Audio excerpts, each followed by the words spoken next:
ಏನಿಟ್ಟಿದ್ರಿ ಅಮ್ಮ ಇಲ್ಲಿ? ಹಣ ಫಿಕ್ಸೆಡ್ ಬಾಂಬೆಯಿಂದ ಬಂದು ತಮಿಳ್ನಾಡಿಂದ ಬಂದು ಇಲ್ಲಿ ದರೋಡೆ ಮಾಡಬೇಕು ಅಂತ ಹೇಳಿದ್ರೆ ಖಂಡಿತವಾಗ್ಲೂ ಇಲ್ಲಿ ಇದು ಯಾರದೋ ಕೈವಾಡ ಇದೆ. ಅದು ಯಾರದು ಅನ್ನುವಂತಹ ವಿಚಾರದಲ್ಲಿ ಇನ್ನು ಇನ್ವೆಸ್ಟಿಗೇಷನ್ ಮೂಲಕ ಬಯಲಾಗಬೇಕು. ಇಲ್ಲಿ ಸ್ಥಳೀಯರು ಹೇಳೋ ಪ್ರಕಾರ ಇಲ್ಲಿ ರಾತ್ರಿಗೆ ಓಡಾಡೋಕ್ಕಾಗೋದಿಲ್ಲ, ಒಂದಷ್ಟು ಗಾಂಜಾ ವ್ಯಸನಿಗಳು ಇರ್ತಾರೆ, ಅಕ್ರಮ ಚಟುವಟಿಕೆಗಳು ಇಲ್ಲಿ ನಡೀತಾ ಇರುತ್ತೆ. ಬಾಂಬೆಯಿಂದ ಬಂದು ತಮಿಳ್ನಾಡಿಂದ ಬಂದು ಇಲ್ಲಿ ದರೋಡೆ ಮಾಡಬೇಕು ಅಂತ ಹೇಳಿದ್ರೆ ಖಂಡಿತವಾಗ್ಲೂ ಇಲ್ಲಿ ಇದು ಯಾರದೋ ಕೈವಾಡ ಇದೆ. ಅದು ಯಾರದು ಅನ್ನುವಂತಹ ವಿಚಾರದಲ್ಲಿ ಏನಿಟ್ಟಿದ್ರಿ ಅಮ್ಮ ಇಲ್ಲಿ? ಹಣ ಫಿಕ್ಸೆಡ್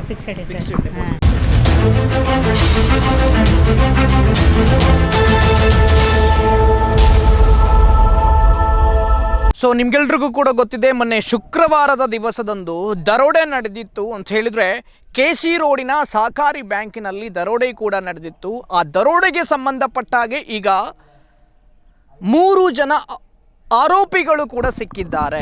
ಸೊ ಈ ಸ್ಪಾಟಲ್ಲಿ ನಾನೇನು ನಿಂತಿದ್ದೀನಿ, ಸಾಧಾರಣ KC ರೋಡ್ ಅವರ ಸಹಕಾರಿ ಸಂಘದ ಬ್ಯಾಂಕ್ ಏನಿದೆ ಅದರಿಂದ ಸರಿಸುಮಾರು 1.5 ಕಿಲೋಮೀಟರ್ನ ಒಳಗಡೆ ಇರುವಂಥ ಒಂದು ನಿರ್ಜನ ಪ್ರದೇಶ ಅಂತ ಹೇಳಿದ್ರು ಕೂಡ ತಪ್ಪಾಗಲಿಕ್ಕಿಲ್ಲ.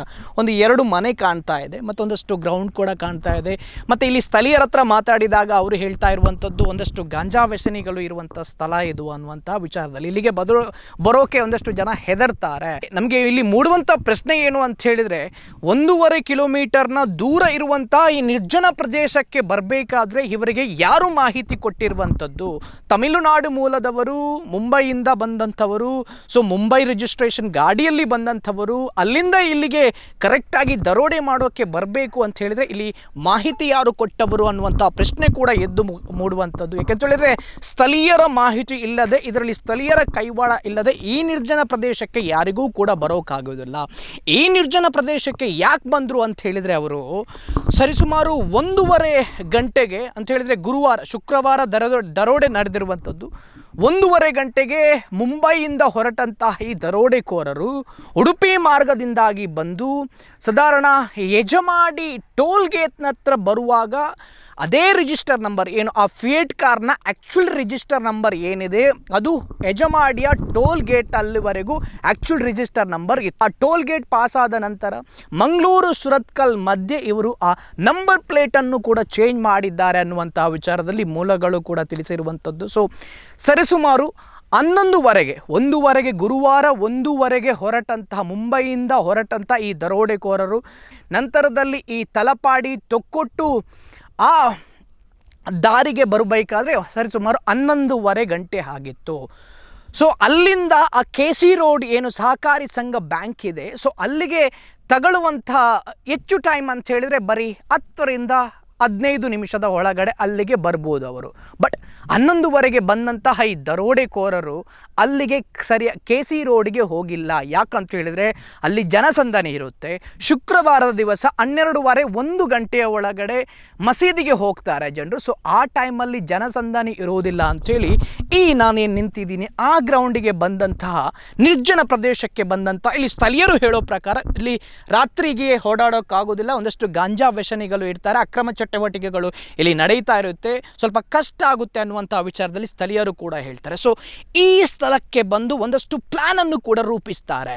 ಯಾವ ರೀತಿ ಮಾಡುವಂಥದ್ದು, ಯಾವ ರೀತಿ ಯಾರೆಲ್ಲ ಹೋಗಬೇಕು, ಮತ್ತು ಅಲ್ಲಿ ಜನ ಎಷ್ಟು ಜನ ಇದ್ದಾರೆ, ಎಲ್ಲರೂ ಮಸೀದಿಗೆ ಹೋದ್ರಾ, ಅಂಗಡಿಯನ್ನು ಕ್ಲೋಸ್ ಮಾಡಿದ್ರಾ ಅನ್ನುವಂಥ ವಿಚಾರದಲ್ಲಿ ಒಂದಷ್ಟು ಪ್ಲ್ಯಾನನ್ನು ರೂಪಿಸಿದಂತಹ ದರೋಡೆಕೋರರು ಇಲ್ಲಿಂದ ಹೊರಟು ಸೀದಾ KC ರೋಡ್ಗೆ ಹೋಗ್ತಾರೆ ಅನ್ನುವಂಥ ವಿಚಾರ ಮೂಲಗಳ ಮಾಹಿತಿಗೆ ಪ್ರಕಾರ ಸಿಕ್ಕಿರುವಂಥದ್ದು. ಗೊತ್ತಿಲ್ಲ, ಇನ್ನು ಇನ್ವೆಸ್ಟಿಗೇಷನಲ್ಲಿ ಗೊತ್ತಾಗಬೇಕಾಗಿದೆ. ಸೊ ಅಂಥೇಳಿದರೆ KC ರೋಡಿಗೆ ನಂತರದಲ್ಲಿ ಹೋದಂಥವರು ಸೊ ದರೋಡೆ ಮಾಡಿದ್ದು ಅದು CCTV ಫುಟೇಜ್ ಯಾವ ರೀತಿ ಮಾಡಿದ್ದಾರೆ, ಯಾವ ರೀತಿ ಹೋಗಿದ್ದಾರೆ, ಯಾವ ರೀತಿ ಕಾರಲ್ಲಿ ನಿಲ್ಲಿಸಿದ್ದಾರೆ ಅನ್ನುವಂಥ ವಿಚಾರದಲ್ಲೂ ಕೂಡ ಎಲ್ರಿಗೂ ಕೂಡ ಗೊತ್ತಿದೆ. CCTV ಫುಟೇಜ್ ನೋಡಿದಾಗ ಇದು ಯಾವ ರೀತಿ ಲೀಕ್ ಆಯಿತು ಅಂತ ಹೇಳಿದ್ರೆ, ಒನ್ ಈಸ್ ದ್ಯಾಟ್ ಅಲ್ಲಿಯ ನಂಬರ್ ಪ್ಲೇಟ್ ಏನಿದೆ, ಹೆಜಮಾಡಿಯಲ್ಲಿ ಇದ್ದಂಥ ನಂಬರ್ ಪ್ಲೇಟ್ ಎಲ್ಲ ಟೋಲ್ ಗೇಟ್ನಲ್ಲಿ ಪಾಸ್ ಆದಂತಹ ಟೋಲ್ ಗೇಟ್ನ ಲಿಸ್ಟನ್ನು ತೆಗೆದಾಗ ಗೊತ್ತಾಗಿರುವಂಥದ್ದು ಆ ಹೆಜಮಾಡಿಯಲ್ಲಿ ಇದ್ದಂಥ ನಂಬರ್ ಪ್ಲೇಟ್ ಏನಿದೆ ಅದು ಆ್ಯಕ್ಚುಲಿ ನಂಬರ್ ಪ್ಲೇಟ್ ಮುಂಬೈಯಲ್ಲಿ ಇದ್ದಂಥ ನಂಬರ್ ಪ್ಲೇಟ್, ನಿಜವಾದ ಫಿಯೇಟ್ ಕಾರ್ನ ನಂಬರ್ ಪ್ಲೇಟ್ ಅದು ಇಲ್ಲಿ ಬರುವಾಗ ಚೇಂಜ್ ಆಯಿತು, ತಲಪಾಡಿಗೆ ಬರುವಾಗ ನಂತರದಲ್ಲಿ ಚೇಂಜ್ ಆಯಿತು, ಮತ್ತು ಆ CCTV ಕ್ಯಾಮರಾದಲ್ಲೂ ಕೂಡ ಗೊತ್ತಾಯಿತು. ಸೊ ಅದನ್ನು ಬೆನ್ನಟ್ಟಿದಂಥ ಪೊಲೀಸರಿಗೆ ಸಿಕ್ಕಿರುವಂತಹ ಮಾಹಿತಿ. ಮತ್ತೊಂದು ಮಾಹಿತಿಯ ಪ್ರಕಾರ ಇವರು ಪ್ಲ್ಯಾನ್ ಹಾಕಬೇಕಾದ್ರೆ ಸರಿಸುಮಾರು 6 ಜನ ಅಲ್ಲ, 6ಕ್ಕಿಂತಲೂ ಹೆಚ್ಚು ಜನ, 10, 9 ಜನ ಏನೋ ಹೇಳ್ತಾ ಇದ್ರು. ಸೊ ಅಷ್ಟು ಜನ ಪ್ಲ್ಯಾನ್ ಹಾಕಿದ್ರು ಈ ರೀತಿ ದರೋಡೆ ಮಾಡಬೇಕು ಅನ್ನುವಂಥ ವಿಚಾರದಲ್ಲಿ. ಆದರೆ ದರೋಡೆ ಮಾಡಬೇಕಾದ್ರೆ ಬಂದಿರುವಂಥದ್ದು ಬರೀ 6 ಜನ. ಸೊ ಹಾಗಾಗಿ ಈ ಬಾಕಿ ಯಾರು ಉಳಿದಿದ್ರು ದರೋಡೆ ಮಾಡೋಕೆ ಪ್ಲ್ಯಾನ್ ಮಾಡುವಾಗ 9-10 ಜನ ಇದ್ದರು, ಎಕ್ಸಾಕ್ಟಾಗಿ ನಂಗೆ ಗೊತ್ತಿಲ್ಲ. ಸೊ ಜನರು ಹೇಳೋ ಪ್ರಕಾರ, ಒಂದು ಮಾಹಿತಿಯ ಪ್ರಕಾರ, ಸೊ ಅವರು ಲೀಕ್ಔಟ್ ಮಾಡಿದ್ದಾರೆ, ಇವರು ದರೋಡೆ ಮಾಡೋಕ್ಕೆ ಹೋಗಿದ್ದಾರೆ, ಇವರು ಈ ರೀತಿ ಬರ್ತಾ ಇದ್ದಾರೆ ಅನ್ನುವಂಥ ವಿಚಾರದಲ್ಲಿ ಅವರು ಲೀಕ್ಔಟ್ ಮಾಡಿದ್ದಾರೆ ಅನ್ನುವಂಥ ವಿಚಾರದಲ್ಲಿ ಒಂದಷ್ಟು ಮೂಲಗಳು ಕೂಡ ಹೇಳ್ತಾ ಇದೆ. ಈ ಸ್ಥಳಕ್ಕೆ ಬಂದಾಗ ನಿನ್ನೆ ನಡೆದಿರುವಂತಹ ಘಟನೆ ಅಂತ ಹೇಳಿದರೆ, ಈ ಸ್ಥಳಕ್ಕೆ ಮಹಜಾರಿಗೆ ಅಂಥೇಳಿ ಕರ್ಕೊಂಡು ಬರ್ತಾರೆ, ಅವರು ಸಿಗ್ತಾರೆ, ಅವರನ್ನು ಅರೆಸ್ಟ್ ಮಾಡ್ತಾರೆ, ಅವರನ್ನು ಕೋರ್ಟಿಗೆ ಹಾಜರುಪಡಿಸಿ, ಅಲ್ಲಿ ತಮಿಳುನಾಡು ಕೋರ್ಟಿಗೆ ಹಾಜರುಪಡಿಸಿ ಇಲ್ಲಿಗೆ ಮಹಜಾರಿಗೆ ಅಂತೇಳಿ ಕರ್ಕೊಂಡು ಬಂದಾಗ ಪೊಲೀಸರ ಮೇಲೆ ಹಲ್ಲೆ ಮಾಡೋಕೆ ಪ್ರಯತ್ನವನ್ನು ಕೂಡ ಪಡ್ತಾನೆ. ಕಣ್ಣನ್ ಮನಿ ಅನ್ನುವಂಥ ವ್ಯಕ್ತಿ ಪೊಲೀಸರ ಮೇಲೆ ಹಲ್ಲೆ ಮಾಡೋಕೆ ಪ್ರಯತ್ನವನ್ನು ಕೂಡ ಪಡ್ತಾರೆ. ಹಾಗಾಗಿ ಅವನ ಕಾಲಿಗೆ ಶೂಟೌಟ್ ಕೂಡ ಮಾಡಿರುವಂಥದ್ದು ಪೊಲೀಸರು. ಸೊ ಈಗ ಚಿಕಿತ್ಸೆಯನ್ನು ಕೂಡ ಪಡೆಯುತ್ತಾ ಇದ್ದಾರೆ, ಒಂದಷ್ಟು ಇನ್ವೆಸ್ಟಿಗೇಷನ್ ಕೂಡ ಆಗ್ತಾ ಇದೆ. ಮತ್ತೊಂದು ಮಾಹಿತಿಯ ಪ್ರಕಾರ ಈ ದರೋಡೆಕೋರರು ಏನಿದ್ದಾರೆ ಮುಂಬೈಯಲ್ಲಿ ಈ 6 ಜನ, ಅದರಲ್ಲಿ ಒಬ್ಬ ಮಂಗಳೂರಿನಾಥ ಇದ್ದ ಅನ್ನುವಂಥ ವಿಚಾರದಲ್ಲೂ ಕೂಡ ಕೇಳ್ಪಟ್ವಿ ನಾವು. ಈ ದರೋಡೆಕೋರರು ಎಲ್ಲರೂ ಮುಂಬೈಯ ಜೈಲಿನಲ್ಲಿ ಒಟ್ಟಿಗೆದ್ರು. ಆ ಟೈಮಲ್ಲಿ ಇವರು ಸ್ಕೆಚ್ ಹಾಕಿದ್ದಾರೆ, ಪ್ಲ್ಯಾನ್ ಹಾಕಿದ್ದಾರೆ. ಮಂಗಳೂರಿನಲ್ಲೊಬ್ಬ ಕೂಡ ಇದ್ದ. ಸೊ ಆ ಟೈಮಲ್ಲಿ ಸ್ಕೆಚ್ ಹಾಕಿದ್ದಾರೆ, ಪ್ಲ್ಯಾನ್ ಹಾಕಿದ್ದಾರೆ ಅನ್ನುವಂಥ ವಿಚಾರದಲ್ಲಿ ಒಂದು ಮೂಲಗಳು ಕೂಡ ಹೇಳ್ತಾ ಇದೆ. ಈ ಮುರುಗನ್ ಅನ್ನುವಂಥ ವ್ಯಕ್ತಿ 1 ತಿಂಗಳ ಹಿಂದೆಯೇ ಮಂಗಳೂರಿಗೆ ಬಂದು ಈ ಕೋಟೆಕಾರ್ ಮತ್ತು ಬ್ಯಾಂಕ್ನ ಹತ್ತಿರ ಬಂದು ಸೊ ಪ್ಲ್ಯಾನ್ ಹಾಕಿ ಹೋಗಿದ್ದಾನೆ, ಯಾವ ರೀತಿ ದರೋಡೆ ಮಾಡ್ಬೋದು ಅಂಥೇಳಿ ಪ್ಲ್ಯಾನ್ ಹಾಕಿ ಹೋಗಿದ್ದಾನೆ ಅನ್ನುವಂಥ ವಿಚಾರದಲ್ಲಿ ಒಂದಷ್ಟು ಮೂಲಗಳು ಕೂಡ ಹೇಳ್ತಾ ಇದೆ. ಗೊತ್ತಿಲ್ಲ, ಇನ್ನು ಇನ್ವೆಸ್ಟಿಗೇಷನಲ್ಲಿ ಎಲ್ಲನೂ ತನಿಖೆಯಲ್ಲಿ ಬಯಲಾಗಬೇಕಾಗಿದೆ, ಎಷ್ಟು ಚಿನ್ನ ಇತ್ತು, ಎಷ್ಟು ಕೊಂಡೋಗಿದ್ದಾರೆ ಅನ್ನುವಂಥದ್ದು. ಮತ್ತೊಂದು ಹೇಳ್ತಾ ಇದೆ ಏನು ಅಂತ ಹೇಳಿದರೆ, ಕೆಲವರು ಅಲ್ಲಿಯ ಸಿಬ್ಬಂದಿಗಳೇ ಸೆಟ್ ಆಗ್ತಾರೆ, ಮ್ಯಾನೇಜರ್ ಆಗಿರ್ಬೋದು, ಮತ್ತೊಬ್ಬರಾಗಿರ್ಬೋದು, ಅಥವಾ ಆಚಾರಿಗಳಾಗಿರ್ಬೋದು, ಈ ರೀತಿಯಾಗಿ ಸೆಟ್ ಆಗ್ತಾರೆ. ಯಾವ ರೀತಿ ಅಂತ ಹೇಳಿದರೆ, ಸೊ ಒಂದಷ್ಟು ಬಂಗಾರವನ್ನು ಅಡವಿಡ್ತಾರೆ, ಅಂಥದ್ದೇ ಫೇಕ್ ಬಂಗಾರವನ್ನು ಕೂಡ ಈ ಆಚಾರಿ ಕೈಯಿಂದ ಮಾಡಿಸಿ ಸೊ ಅವರು ಅದನ್ನು ಅಲ್ಲಿಟ್ಟು ಅಲ್ಲಿ ಒರಿಜಿನಲ್ ಬಂಗಾರ ಏನಿದೆ ಅದನ್ನು ಇವರು ಕೊಂಡೋಗ್ತಾರೆ. ನಂತರ ಅವರು ಅದರಲ್ಲಿ ದುಡ್ಡು ಮಾಡ್ತಾರೆ, ಮ್ಯಾನೇಜರು ಮತ್ತು ಅಲ್ಲಿಯ ಸಿಬ್ಬಂದಿಗಳು ದುಡ್ಡು ಮಾಡ್ತಾರೆ. ಈ ಫೇಕ್ ಬಂಗಾರವನ್ನು ಅಲ್ಲಿ ಒಳಗಿಡ್ತಾರೆ, ಒಂದಷ್ಟು ಕೋಟಿಯ ಫೇಕ್ ಬಂಗಾರವನ್ನು ಒಳಗಿಡ್ತಾರೆ. ಮತ್ತು ಈ ದರೋಡೆಕೋರರಿಗೆ ಅವರೇ ಈ ರೀತಿಯಾಗಿ ದರೋಡೆ ಮಾಡಬೇಕು ಅನ್ನುವಂಥ ವಿಚಾರದಲ್ಲಿ ಹೇಳ್ತಾರೆ, ನಿಮ್ಮನ್ನು ಕಾಪಾಡುವಂಥದ್ದು ಮತ್ತೊಂದು ಮಗದೊಂದು ನಾವೇ ಮಾಡ್ತೀವಿ ಅಂಥೇಳಿ. ಸೊ ಆಗಾಗ ಈ ದರೋಡೆ ಆದಾಗ ಅದು ಫೇಕೋ ಮತ್ತೊಂದು ಮಗದೊಂದು ಅದಷ್ಟು ಗೊತ್ತಾಗೋದಿಲ್ಲ, ಅದು ದಟ್ ಈಸ್ ಡಿಫ್ರೆಂಟ್. ಸೊ ಇಲ್ಲಿ ಈ ಬಂಗಾರದಲ್ಲೂ ದುಡ್ಡು ಬಂತು, ಮತ್ತು ಇವಾಗ ಹೇಳ್ತಾ ಇದ್ದಾರೆ ಇನ್ಶೂರೆನ್ಸ್ ಕೊಡ್ತೀವಿ ಅಂತೇಳಿ. ಸೊ ಇನ್ಶೂರೆನ್ಸಲ್ಲೂ ಗ್ರಾಹಕರಿಗೆ ದುಡ್ಡು ಸಿಕ್ಕಿತ್ತು. ಈ ರೀತಿಯ ಇನ್ವೆಸ್ಟಿಗೇಷನ್ ಕೂಡ ನಡೆಯಬೇಕಾಗಿದೆ. ಸೊ ಗೊತ್ತಿಲ್ಲ ಹೇಗಾಗಿರುವಂಥದ್ದು, ಏನಾಗಿರುವಂಥದ್ದು ಅಂಥೇಳಿ. ಗ್ರಾಹಕರು ಬಂದು ಅಲ್ಲಿ ಒಂದಷ್ಟು ಬಂಗಾರ ಇಡ್ತಾರೆ, ಒಂದಷ್ಟು ಹಣವನ್ನು ಇಡ್ತಾರೆ ಅಂತೇಳಿದರೆ ಆ ಬ್ಯಾಂಕ್ನ ನಂಬಿಕೆಯಿಂದ.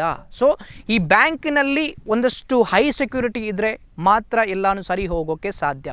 ಕಡೆಗೆ ನಮಗೆ ಮೂಡುವಂಥ ಪ್ರಶ್ನೆ, ಬಾಂಬೆಯಿಂದ ಬಂದು ತಮಿಳುನಾಡಿನಿಂದ ಬಂದು ಇಲ್ಲಿ ದರೋಡೆ ಮಾಡಬೇಕು ಅಂತ ಹೇಳಿದರೆ ಖಂಡಿತವಾಗಲೂ ಇಲ್ಲಿ ಇದು ಯಾರದೋ ಕೈವಾಡ ಇದೆ. ಅದು ಯಾರದು ಅನ್ನುವಂತಹ ವಿಚಾರದಲ್ಲಿ ಇನ್ನು ಇನ್ವೆಸ್ಟಿಗೇಷನ್ ಮೂಲಕ ಬಯಲಾಗಬೇಕು. ಆ KC ರೋಡಿಂದ ಬಂದಂಥ ಆ ದರೋಡೆಕೋರರು ಇದೇ ನಾನು ನಿಂತಿರುವಂಥ ತಲಪಾಡಿ ಟೋಲ್ ಗೇಟ್ ಏನಿದೆ ಆ ಮುಖಾಂತರವಾಗಿ ಬಂದಿದ್ದರು. ಆದರೆ ತಲಪಾಡಿ ಟೋಲ್ ಗೇಟ್ನನ್ನು ದಾಟಿ ಹೋಗಬಾರ್ದು ಅನ್ನುವಂಥ ವಿಚಾರದಲ್ಲಿ ಪೊಲೀಸರು ಕೂಡ ಇಲ್ಲಿ ನಿಂತಿದ್ರು ಅಂತ ಹೇಳಿದ್ರೆ CM ಕೂಡ ಹೇಳಿರುವಂಥದ್ದು ಎಲ್ಲ ಟೋಲ್ ಗೇಟಲ್ಲೂ ಕೂಡ ಬಿಗಿ ಬಂದೋಬಸ್ತನ್ನು ಮಾಡಿ ಅನ್ನುವಂಥ ವಿಚಾರದಲ್ಲಿ. ಹಾಗಾಗಿ ಎಲ್ಲರ ಮೈಂಡಲ್ಲಿ ಏನಿತ್ತು ಅಂತ ಹೇಳಿದ್ರೆ ಖಂಡಿತವಾಗ್ಲೂ ಇವರು ಈ ತಲಪಾಡಿ ಟೋಲ್ ಗೇಟ್ನಿಂದ ಬಂದು ಕೇರಳಕ್ಕೆ ಹೋಗ್ತಾರೆ ಅನ್ನುವಂಥ ವಿಚಾರದಲ್ಲಿ ಮೈಂಡ್ ಸೆಟ್ ಆಗಿತ್ತು.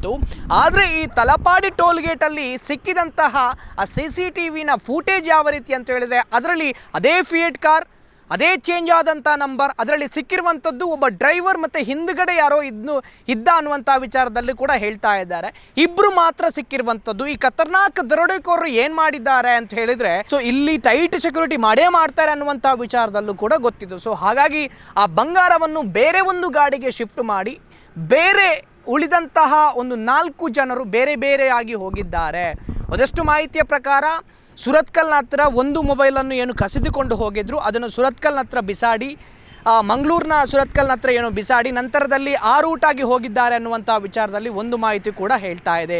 ಮತ್ತೊಬ್ಬ ಬೈಕಿನಲ್ಲಿ ಡ್ರಾಪ್ ಕೇಳಿ ರೈಲ್ವೆ ಸ್ಟೇಷನ್ ತನಕ ಹೋಗಿ ರೈಲಿನಿಂದ ಮುಂಬೈಗೆ ಹೋಗಿ ಮುಂಬೈಯಿಂದ ಅವನು ಇದ್ದಂತಹ ತಮಿಳುನಾಡಿಗೆ ಪ್ಲೇಸಿಗೆ ಹೋಗುವಾಗ ಅವನ ಮನೆ ಮುಂದೆ ಕಾದು ಕೂತಿದ್ರು.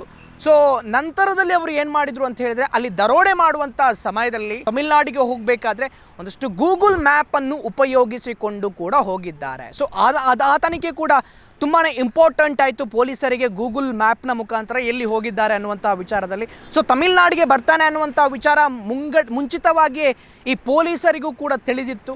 ಅಂತೇಳಿದರೆ ಈ ದರೋಡೆಕೋರರು ಕಳ್ಳತನ ಮಾಡುವಾಗ ಸ್ಕೆಚ್ ಹಾಕಬೇಕಾದ್ರೆ 9 ಜನ ಇದ್ದರು, 10 ಜನ ಇದ್ದರು ಅನ್ನುವಂಥ ವಿಚಾರದಲ್ಲಿ ಹೇಳ್ಪಟ್ಟಿದ್ದು. ಅಂತೇಳಿದರೆ 6ಕ್ಕಿಂತ ಹೆಚ್ಚು ಜನ ಇದ್ದರು, ಅವರನ್ನು ಬಿಟ್ಟು ಬರೀ ಅರೇ ಜನ ದರೋಡೆ ಮಾಡೋಕ್ಕೆ ಬಂದಿದ್ರಲ್ವಾ, ಅದರಲ್ಲಿ ಉಳಿದಂಥ ಜನರು ಇನ್ಫಾರ್ಮೇಷನನ್ನು ಪೊಲೀಸರಿಗೆ ಕೊಟ್ಟಿದ್ದಾರೆ, ಇವರುಗಳು ತಮಿಳುನಾಡಿಗೆ ಬರ್ತಾ ಇದ್ದಾರೆ ಅಂತೇಳಿ. ಸೊ ತಮಿಳುನಾಡಿಗೆ ಬಂದ ತಕ್ಷಣ ತಾವು ಯೂಸ್ ಮಾಡಿದಂಥ ಮಂಗಳೂರಿನಲ್ಲಿ ಯೂಸ್ ಮಾಡಿದಂಥ ಸಿಮ್ಮನ್ನು ಚೇಂಜ್ ಮಾಡ್ತಾರೆ.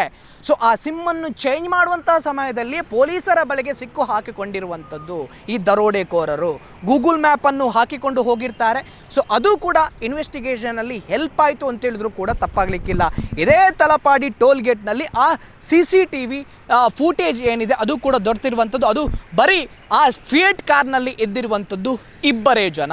ಸೊ ಸದ್ಯಕ್ಕೆ ನಾವು ಕೋಟೆಕಾರಿನ KC ರೋಡಿನ ಸಹಕಾರಿ ಸಂಘ ಆ ಬ್ಯಾಂಕ್ನ ಮುಂದ್ಗಡೆ ಇದ್ದೀನಿ ಅಂತ ಹೇಳಿದರೆ, ಮೊನ್ನೆ ಏನೋ ದರೋಡೆ ನಡೆದಿತ್ತು, ನೀವೆಲ್ಲರೂ ನೋಡಿದ್ದೀರಿ. ದರೋಡೆ ಟೈಮಲ್ಲಿ ಒಂದಷ್ಟು ಇನ್ವೆಸ್ಟಿಗೇಷನ್ ಎಲ್ಲ ನಡೀತಾ ಇತ್ತು. ಈಗ ಸೋಮವಾರನೇ ಈ ಬ್ಯಾಂಕ್ ಕೂಡ ಓಪನ್ ಆಗಿದೆ. ಸಹಕಾರಿ ಬ್ಯಾಂಕ್ ಏನಿದೆ ಅದರಲ್ಲಿ ಓಪನ್ ಆಗಿದೆ. ಕಸ್ಟಮರ್ಸಿಗೆ ಏನೆಲ್ಲ ಬರ್ತಾ ಇದ್ದಾರೆ, ಹೋಗ್ತಾ ಇದ್ದಾರೆ, ಒಂದಷ್ಟು ಮಾಹಿತಿಯನ್ನು ಕೂಡ ತಗೊಳ್ತಾ ಇದ್ದಾರೆ. ಸೊ ಹಾಗಾಗಿ CCTV ಕೂಡ ಇಲ್ಲಿ ಒಳಗಡೆ ಇರುವಂಥ CCTV ಎಲ್ಲನೂ ಕೂಡ ಸರಿಯಾಗಿದೆ. ಸದ್ಯದ ಮಟ್ಟಿಗೆ ನನಗೆ ಇಲ್ಲಿ ಯಾರು ವಾಚ್ಮ್ಯಾನ್ಗಳು ಕಾಣ್ತಾ ಇಲ್ಲ. ಸೊ ವಾಚ್ಮ್ಯಾನ್ ಅಂದು ಇನ್ನೂ ಯಾಕೆ ಅಳವಡಿಸಿಲ್ಲ ಅನ್ನುವಂಥ ವಿಚಾರದಲ್ಲಿ ಗೊತ್ತಿಲ್ಲ. ಯಾಕೆಂತೇಳಿದರೆ ದರೋಡೆಕೋರರು ಬಂದ ತಕ್ಷಣ ನೆಕ್ಸ್ಟ್ ಡೇ ಮತ್ತೊಮ್ಮೆ ಯಾರೂ ಕೂಡ ದರೋಡೆ ಮಾಡೋದಿಲ್ಲ. ಆದರೆ ಗ್ರಾಹಕರ ಬಂಗಾರಕ್ಕೆ, ಗ್ರಾಹಕರ ಹಣಕ್ಕೆ ಯಾವ ರೀತಿಯ ಭದ್ರತೆ ಇದೆ ಎನ್ನುವಂಥ ಪ್ರಶ್ನೆ ಕೂಡ ಮೂಡುವಂಥದ್ದು. ಸೊ ಆ ಟೈಮಲ್ಲಿ ಒಂದಷ್ಟು ಜನ ಮಾತಾಡ್ತಾಯಿದ್ರು ಏನು ಅಂತ ಹೇಳಿದರೆ, ಸೈರನ್ ಆಗಬೇಕಿತ್ತು ಅನ್ನುವಂಥ ವಿಚಾರದಲ್ಲಿ. ಲಾಕರ್ನ ಕೀ ಓಪನ್ ಮಾಡಬೇಕಾದಾಗ ಸೈರನ್ ಆಗಬೇಕಾಗಿತ್ತು ಬೇರೆಯವರು ಅಂತ ಹೇಳಿದರೆ, ಇಲ್ಲಿ ಯಾರು ಕೆಲಸದಲ್ಲಿದ್ದಾರೆ, ಸಿಬ್ಬಂದಿಗಳು ಇದ್ದಾರೆ, ಅವರನ್ನು ಬಿಟ್ಟು ಬೇರೆಯವರ ಓಪನ್ ಮಾಡಬೇಕಾದ್ರೆ ಲಾಕರ್ನ ಕೀಯನ್ನು ಓಪನ್ ಮಾಡಬೇಕಾದಂಥ ಸಮಯದಲ್ಲಿ ಸೈರನ್ ಆಗಬೇಕಾಗಿತ್ತು. ಅದು ಸೈರನ್ ಯಾಕಾಗಿಲ್ಲ ಅನ್ನುವಂಥ ಪ್ರಶ್ನೆ ಕೂಡ ಎತ್ತಾ ಇರುವಂಥದ್ದು. ಆ ಟೈಮಲ್ಲಿ ನಾವು ಕೇಳಿದಾಗ, ಇಲ್ಲಿ ಅಧ್ಯಕ್ಷರು ಕೃಷ್ಣ ಶೆಟ್ಟಿಯವರ ಹತ್ರ ಕೇಳಿದಾಗ ಅವರು ಮುಂದಿನ ದಿನಗಳಲ್ಲಿ ಖಂಡಿತವಾಗ್ಲೂ ಆ ಭದ್ರತೆಯನ್ನು ನಾವು ಮಾಡ್ತೀವಿ ಅನ್ನುವಂಥ ವಿಚಾರದಲ್ಲೂ ಕೂಡ ಹೇಳಿದರು. ಅದೇ ಕೋಟೆಕಾರ್ ಸೇವಾ ಸಹಕಾರಿ ಸಂಘ ಬ್ಯಾಂಕ್, ಅದರ ಕೆಳಗಡೆ ಇರುವಂಥ ಬೇಕರಿ. ಸೊ ಆ ಬೇಕರಿ ಒಂದು ಓಪನ್ ಇತ್ತು. ಆ ಬೇಕರಿ ಅವ್ರ ಹತ್ರನೂ ಹೋಗಿ ಕೇಳಿದೆ ಅಂತೇಳಿದರೆ, ಬೇಕರಿ ಓಪನ್ ಇತ್ತು, ಕಳ್ಳರು ಬಂದು ಹೋಗುವಂಥ ಸಮಯದಲ್ಲಿ ಅವರು ಕೂಡ ನೋಡಿದರು, ಗೋಣಿಚೀಲದಲ್ಲಿ ತುಂಬಿಸಿಕೊಂಡು ಹೋಗೋದನ್ನು ಕೂಡ ಅಲ್ಲಿ ಬೇಕರಿಲಿ ಇದ್ದವರು ಕೂಡ ನೋಡಿದ್ದಾರೆ ಅನ್ನುವಂಥ ವಿಚಾರದಲ್ಲಿ ಕೂಡ ಅವರು ಕೂಡ ಹೇಳಿರುವಂಥದ್ದು. ಅದೇ ರೀತಿ ಅವರು ಮಾಸ್ಕನ್ನು ಕೂಡ ಧರಿಸಿದ್ರು. ಸೊ ಹಾಗಾಗಿ ನಮಗೆ ಅವರ ಮುಖದ ಪರಿಚಯ ಅಷ್ಟೊಂದು ಸಿಗಲಿಲ್ಲ ಅನ್ನುವಂಥ ವಿಚಾರದಲ್ಲೂ ಕೂಡ ಹೇಳಿದರು. ಮತ್ತು ಕನ್ನಡ ಮಾತಾಡ್ತಾ ಇದ್ರ ಅನ್ನುವಂಥ ವಿಚಾರದಲ್ಲಿ ಕೇಳಿದಾಗ ನಮ್ಗೆ ಗೊತ್ತಿಲ್ಲ ಅದರ ಬಗ್ಗೆ, ನಮಗೆ ಅವರು ಮಾತಾಡಿರುವಂಥ ವಿಚಾರ ಯಾವುದೇ ಕೇಳಿಲ್ಲ ಅಂತೇಳಿ.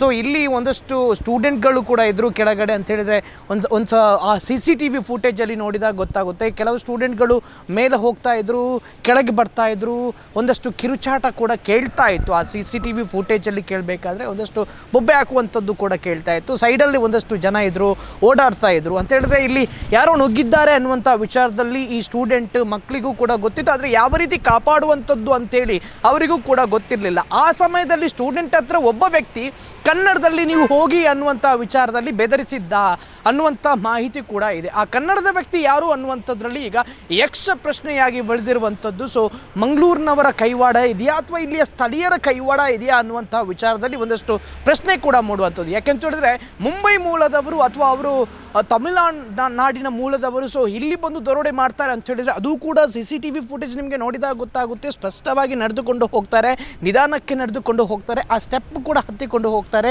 ಯಾವುದೇ ರೀತಿಯ ಕನ್ಫ್ಯೂಷನ್ ಅವರಿಗೆ ಇರೋದಿಲ್ಲ. ಇದರ ಸ್ಟೆಪ್ನ ಮೇಲೇ ಇರುವಂಥ ಬ್ಯಾಂಕ್ ಅನ್ನುವಂಥ ವಿಚಾರದಲ್ಲೂ ಕೂಡ ಅವರಿಗೆ ಗೊತ್ತಿರುತ್ತೆ. ಹಾಗಾಗಿ ಇವರಿಗೆ ಖಚಿತ ಮಾಹಿತಿ ಇದೆ. ಸ್ಥಳೀಯರ ಕೈವಾಡ ಇಲ್ಲದೆ ಈ ರೀತಿ ಆಗೋಕ್ಕೆ ಸಾಧ್ಯನೇ ಇಲ್ಲ. ಸ್ಥಳೀಯರ ಕೈವಾಡ ಇಲ್ಲಿ ಎದ್ದು ಕಾಣ್ತಾ ಇದೆ. ಪೊಲೀಸ್ ಇನ್ವೆಸ್ಟಿಗೇಷನ್ ನಡೀತಾ ಇದೆ.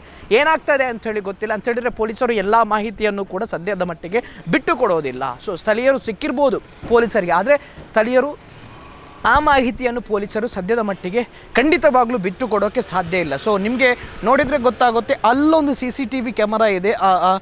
ಏನು ನಶಾತ ಟ್ರೇಡರ್ಸ್ ಅನ್ನುವಂಥ ಬಿಲ್ಡಿಂಗ್ ಇದೆ ಏನಿದೆ, ಆ ಬಿಲ್ಡಿಂಗ್ನಲ್ಲಿ ಅಲ್ಲೊಂದು CCTV ಕ್ಯಾಮರಾ ಇದೆ. ಸೊ ಆ CCTV ಫುಟೇಜಲ್ಲಿ ರೆಕಾರ್ಡ್ ಆಗಿರುವಂಥದ್ದು ಅಂತ ಹೇಳಿದ್ರೆ ಈ ಪ್ಲೇಸಲ್ಲಿ ಆ ದರೋಡೆಕೋರರು ಕಾರನ್ನು ನಿಲ್ಲಿಸಿ ನಂತರ ಅವರು ಆ ಸ್ಟೆಪ್ಪಲ್ಲಿ ಇಳಿದುಕೊಂಡು ಬಂದು ಇಲ್ಲಿ ಏನಿದೆ ಈ ಪ್ಲೇಸಲ್ಲಿ ಅವರು ಕಾರನ್ನು ನಿಲ್ಲಿಸಿದ್ದಾರೆ. ಸೊ ಆ ಸಮಯದಲ್ಲಿ ಅಲ್ಲಿರುವಂಥ ಸೈಡಲ್ಲಿ ಆ ಬಿಲ್ಡಿಂಗ್ನ ನಶಾತ್ ಟ್ರೇಡರ್ಸ್ ಏನಿದೆ ಅದರ ಸೈಡಲ್ಲಿ ಇರುವಂಥ CCTV ಕ್ಯಾಮರಾದಲ್ಲೂ ಕೂಡ ತುಂಬಿಸಿ ಹೋಗಿರುವಂಥ ರೆಕಾರ್ಡ್ ಫುಟೇಜ್ ಕೂಡ ಸಿಕ್ಕಿರುವಂಥದ್ದು. ನಮ್ಮ ಜೊತೆಗೆ ಇಲ್ಲಿಯ ಗ್ರಾಹಕರು ವಿಮಲರವರಿದ್ದಾರೆ ಅಂತ ಹೇಳಿದರೆ ನಾವು ಇಲ್ಲಿ ಬಂದಂಥ ಸಮಯದಲ್ಲಿ ನಮಗೆ ಸಿಕ್ಕರು. ಏನಿಟ್ಟಿದ್ರಿ ಅಮ್ಮ ಇಲ್ಲಿ? ಹಣ ಫಿಕ್ಸೆಡ್ ಇಟ್ಟು. ಹಾಂ ಎಷ್ಟು? 10,000. ಎಷ್ಟು ವರ್ಷ ಆಯ್ತು ಇಟ್ಟು? 1 ವರ್ಷ, ನಾಳ್ದಿಗೆ 1 ವರ್ಷ ಆಗ್ತದೆ. ನಾಡಿದ್ದಿಗೆ 1 ವರ್ಷ ಆಯ್ತು. ಎಷ್ಟು ವರ್ಷದ ಫಿಕ್ಸೆಡ್ ಇಟ್ಟದು? 1 ವರ್ಷಕ್ಕೆ. 1 ವರ್ಷಕ್ಕೆ. ನಾಡಿದ್ದಿಗೆ ಯಾವಾಗಕ್ಕೆ 1 ವರ್ಷ ಆಗ್ತದೆ? 4 ತಿಂಗಳಿಗೆ 1 ವರ್ಷ ಆಗ್ತದೆ. ಯಾವುದಕ್ಕೆ? ನಾಳ್ದು ಬರುವ ತಿಂಗಳಿಗೆ. ಫೆಬ್ರವರಿಗೆ. ಹಾಂ. ಫೆಬ್ರವರಿಗೆ 1 ವರ್ಷ ಆಗುತ್ತೆ. ಇವತ್ತೇನು ಬಂದದ್ದು? ಅದೇ ಎಂತ ಕೊಡ್ತಾರೆ ಅಂತ ಹೇಳ್ತಾ ಇದ್ರು, ಹಾಗೆ ಬಂದದ್ದು. ಅಂದರೆ ಕೊಡ್ತಾರೆ ಅಂತ ಹೇಳಿದ್ರ? ಹಾಂ. ಏನು? ಅಲ್ಲ, ಕೆಲವರು ಫಿಕ್ಸೆಡ್ ಇಟ್ಟದಲ್ಲ ಕೊಡ್ತಾರಂತಲ್ಲ, ಹಾಗೆ ಬಂದದ್ದು. ಕೊಡ್ತಾರೆ ಅಂತ ಹೇಳಿದ್ರೆ ಇಲ್ಲಿ? ಹಾಂ, ಹೇಳಿದ್ರಂತ, ಹಾಗೆ ಕೇಳುವ ಅಂತೇಳಿ ಬಂದದ್ದು. ಏನು ಹೆದರಿಕೆ ಆಯ್ತಾ? ಇದು ಇಲ್ಲಪ್ಪ, ಹೆದರಿಕೆ ಆಗಲ್ಲ, ನಾವು ದುಡ್ಡಲ್ಲ ಹಾಗೆ.